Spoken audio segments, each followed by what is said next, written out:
You're watching Fugitive Red Eye, and welcome to another DVD collection update. Don't have a lot that's actually here today, but thought we'd start with an unboxing before moving on to the stuff that we're waiting for online. So to open this box, we've got Mr. Pencil. Let's hope he can do the trick. That is poor depth perception if I ever seen it. There we go, that's more like it.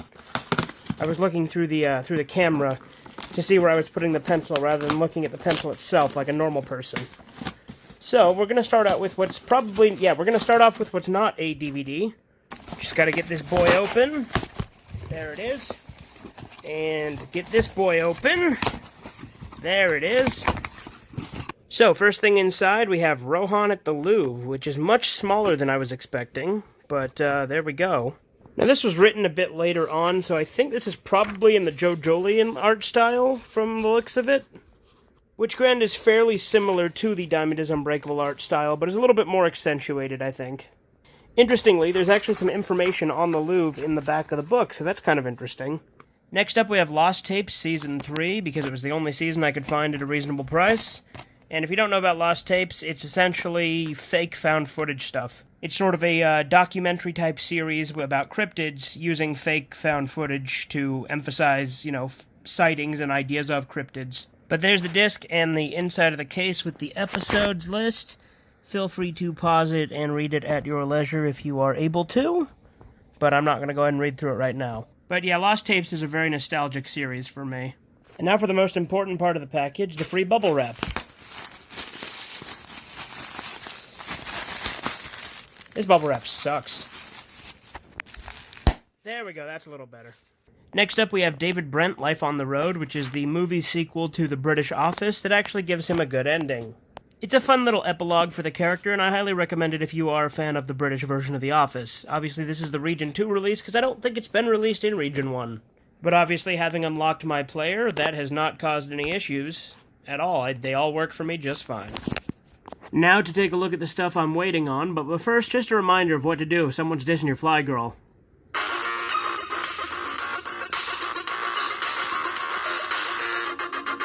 So the first thing we're waiting on is a Harenchi ga Kuin Dreamcast game. If you don't know about Harenchi ga Kuin, it's an early Gonagai series, which directly translates to Shameless School, and from what, if I'm not mistaken, was actually the first hentai when it comes to the manga anyway. Since this is a game, I assume it's much tamer because Japanese consoles have kind of strict standards with that kind of stuff. But look, there's Go-chan. I know him. But yeah, obviously when this gets here, I'll be showing it, and don't you love that cracked screen?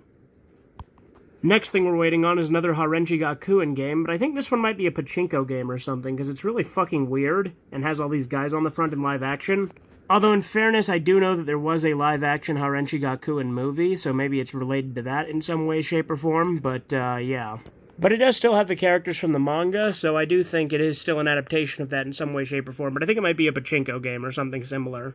Next up, we have Mazinger Z vs. Transformers, the manga. Again, still waiting on this as well, obviously, yeah, if you didn't know, they did a crossover of Mazinger Z and Transformers. You can see, because there's Optimus Prime there, but yeah.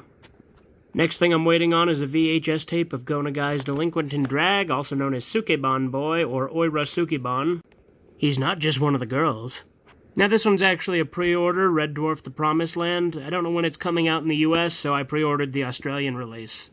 Up next we have Beat Takeshi Murder Case, which is an obscure VHS movie that was made for TV in Japan, and I know very little about. But I saw it online for cheap. Well, not cheap, but a reasonable enough price. Well, it was fairly cheap, actually. It was only like 20 bucks, but still. It looked obscure, I'd never heard of it, and the only information I can find on it is on Japanese websites that I poorly translated with Google Translates. There you go. Next up, we have the complete series of the US Office, which, again, in my opinion, is the superior version of The Office.